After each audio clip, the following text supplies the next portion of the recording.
Mesdames, Messieurs, bonjour, bienvenue à l'actualité du jour sur Kivu Morning Post. La communauté Tutsi du Nord Kivu réclame l'arrestation du général Sylvain Ekenge, suspendu de ses fonctions de porte-parole de FARDC après des propos jugés discriminatoires et stigmatisants diffusés à la RTNC.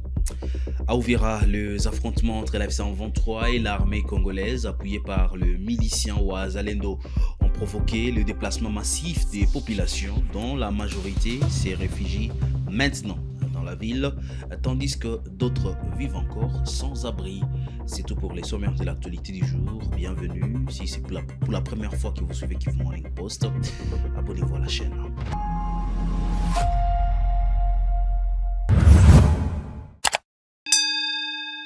On commence par cette grande information. La communauté Tutsi du Nord Kivu réclame l'arrestation du général Sylvain Ekenge, suspendu de ses fonctions de porte-parole de FARDC après de propos jugés discriminatoires et stigmatisants diffusés à la RTNC. Le président de la communauté Tutsi du Nord Kivu, David Karambi Fati, a estimé que la suspension du général-major Sylvain Ekenge de ses fonctions de porte-parole des forces armées de la République démocratique du Congo, FARDC, était insuffisante au regard de la gravité des propos qui lui sont reprochés.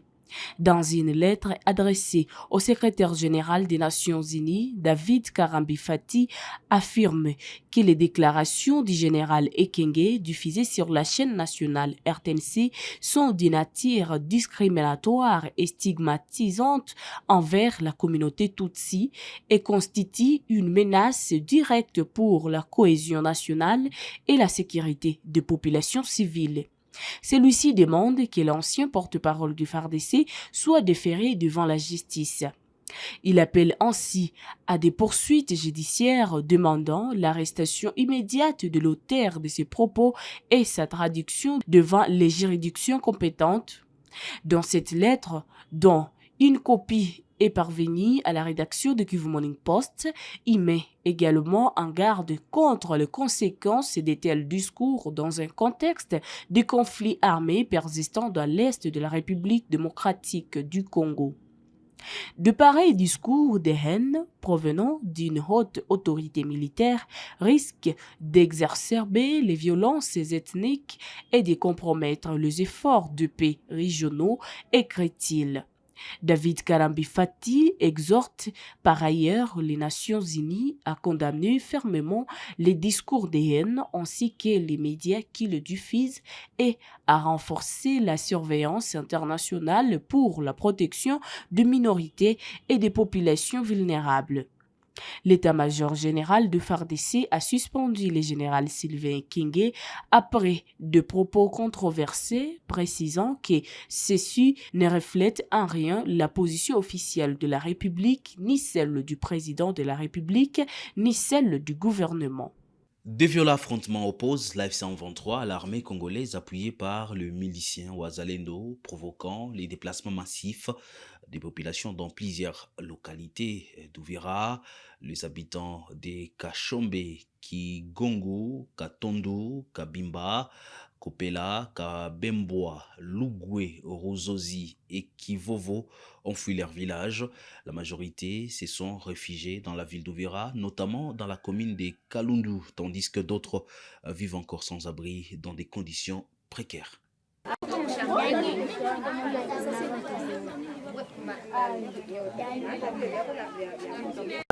Ninaitwa kwa jina ya Maluri Shobo, nyumbani ni Kalungwe. Tulikimbia vita na hii vita inaanzia Kashombe, make Kashombe, Kigongo njo kwenye kuko ngome ya vita. Na gisi kuko ngome ya vita bakaji ya Kashombe, Kigongo, Katongo, tunaenda Kabimba, Kopela, Kabengwa, Kalungwe, Ruzozi, Kivovo, sie bote tulikimbia. Na kule benye biko banapiga masasi zaidi ni aba bakombozi ba M23 na FRDC ndio iko inatumikisha madrone pamoja na mavedete. na sie gisi tunakimbilia huku Kalundu, maki tunaangaika, tunakosa chakula, fasi ya kulala hatuna, tuko tunapigiwa na mvula nje. Kumbe tunaomba msaada ku benye batatusaidia. Ndio maana tunatia malalamiko yetu zaidi, batusaidie. Bamoja hivi biko nje, batalala nje, hatujui gisi tutafanya. Kumbe opinion internationale ifanye nguvu ikupe kutusaidia. Kwa mimi kama vile mukaaji, nitaanza penda omwe batuime vyote tupate amani. Kwa sababu kama tuko na amani, kila mtu atajidebrie kwa nguvu zake na anapata ile kidogo ya kukula. Ile ndio malalamiko yetu zaidi, tunalomba amani, hakuna kingine. Kwa majina naitwa Kigwasa Mugwezi, niko mkaaji wa Kabimba, amemta chef d'avenue wa Kabimba, avenue Kakuzi. Tukimbia yetu sisi ni wakaaji, kuko wakaaji wa Kabimba, Kigongo, Kalungwe, Katongo. Tulikuwa tunaishi manyumbani zetu salama, lakini kwa tokelezea utata wa askari wa FRDC, wazalendo na movement ya M23, kabidi waanze mapambano mwingine. Kwa kuona kofia hali ya salama mdogo, katubidi tukimbie. Ndio maana tunapatikana hapa Kalundu. Poursuivons l'actualité du jour. Là-bas, les services de la police nationale congolaise PNC ont présenté au ministre provincial Roy et Kaumba 3 groupes d'inciviques appréhendés à Kapata, Moussonois et Fungurume. Ils sont accusés d'injures et d'harcèlement en ligne. Le ministre a ordonné leur transfert immédiat devant la justice pour qu'ils subissent des sanctions exemplaires. 3 groupes de citoyens en marge de Lola ont été présentés ce lundi 29 décembre au patron de la sécurité en province, Roy-Kema Mayundi Philippe, par le colonel Kifungo René, commandant du bureau de renseignements généraux PNC là-bas.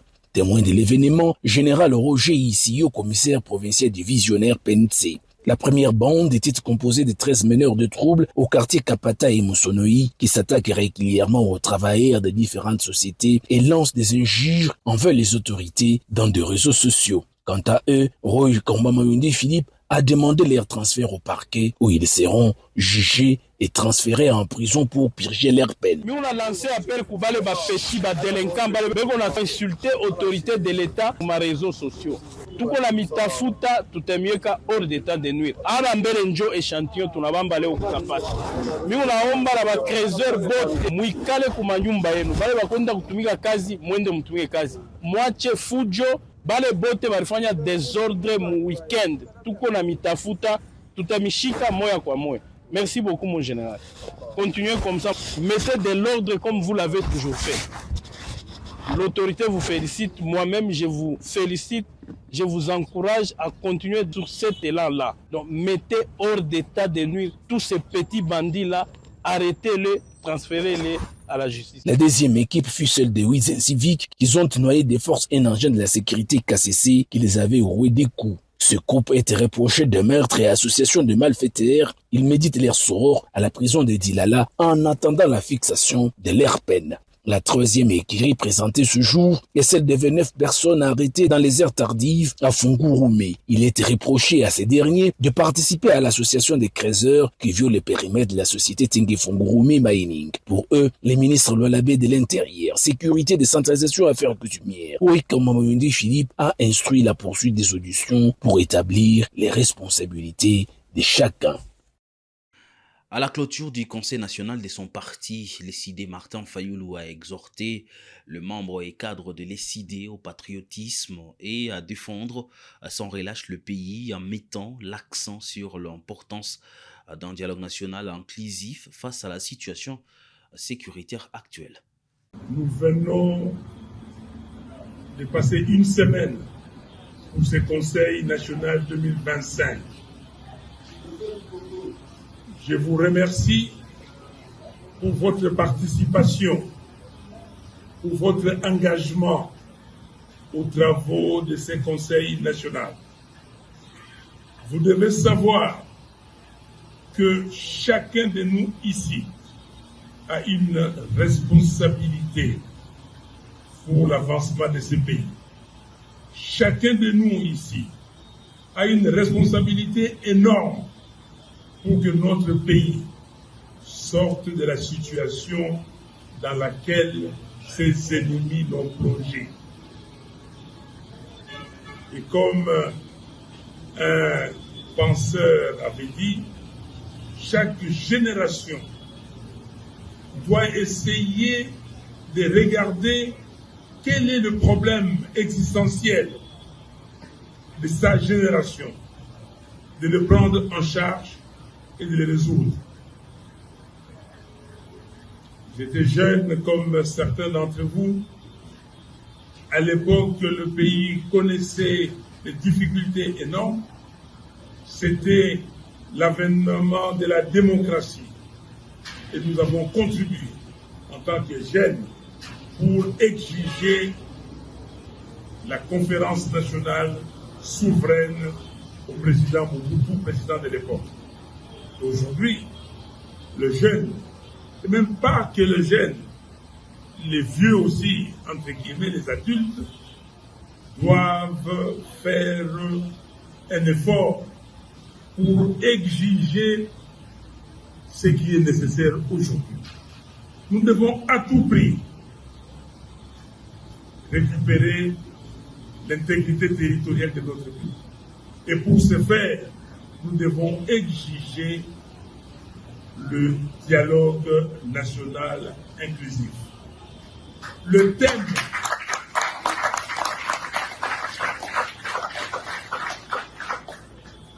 thème s'est imposé de lui-même, le thème de ce Conseil national 2025.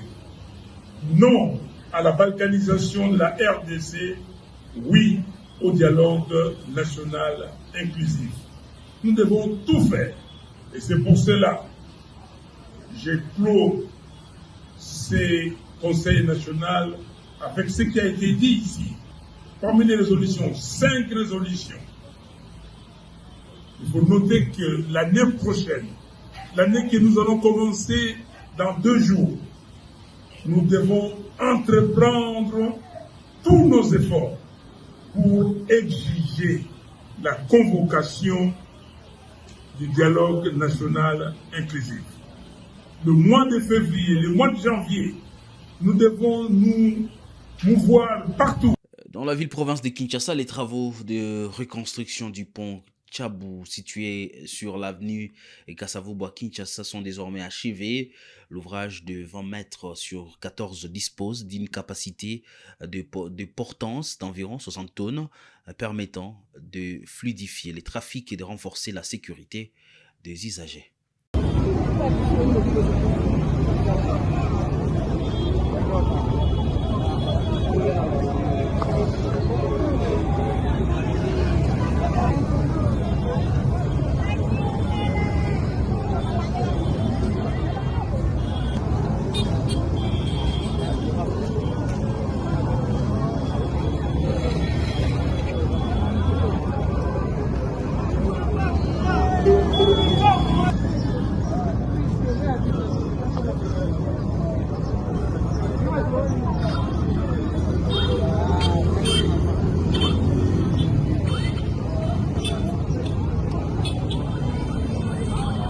Le comité de suivi de la paix a assuré et rassuré que toutes les dispositions nécessaires ont été prises pour que l'ensemble de la paie des agents soit exécutée avant le 1er janvier 2026. Le comité reconnaît que certaines contraintes logistiques, notamment l'état de route dans plusieurs zones de l'intérieur du pays, compliquent l'acheminement de fonds. Malgré ces difficultés, les paiements devraient être effectifs dans les délais prévus. Instruction du gouvernement, le comité suivi de la paie des agents fonctionnaires de l'État s'est réuni aujourd'hui avec les différents intervenants. Nous avons cité les opérateurs de la paie, c'est-à-dire les banques commerciales, les intervenants de la chaîne, c'est-à-dire tous les services qui interviennent dans la paix, entre autres l'ordonnancement, la direction de la paix et les autres, et les bénéficiaires. Et là, nous avons cité les 3 secteurs à mise à jour stratégique. Nous avons les militaires, le FARDC et puis la police. À l'issue de cette réunion, il a été convenu que la paix avait déjà commencé depuis le 19 décembre 2025 avec tous les 3 secteurs à mise à jour. Les militaires, les policiers et aussi les enseignants, c'est-à-dire du NACOPEI, ils ont déjà commencé à être payés. Et aussi, sur instruction du gouvernement, il a été convenu que toutes les mesures doivent être prises pour que la paie puisse être exécutée avant le 1er janvier 2026. Et la Banque centrale, qui est en train de travailler, a mis des bûchers doubles pour que toutes les banques commerciales, tous les opérateurs de paie soient servis sérieusement, et c'est avant le 1er. Et donc, nous voulons rassurer les agents et fonctionnaires de l'État de l'engagement du gouvernement de payer sans délai et en temps réel ce qui revient aux fonctionnaires de l'État, c'est-à-dire, nous avons cité le salaire et la rémunération.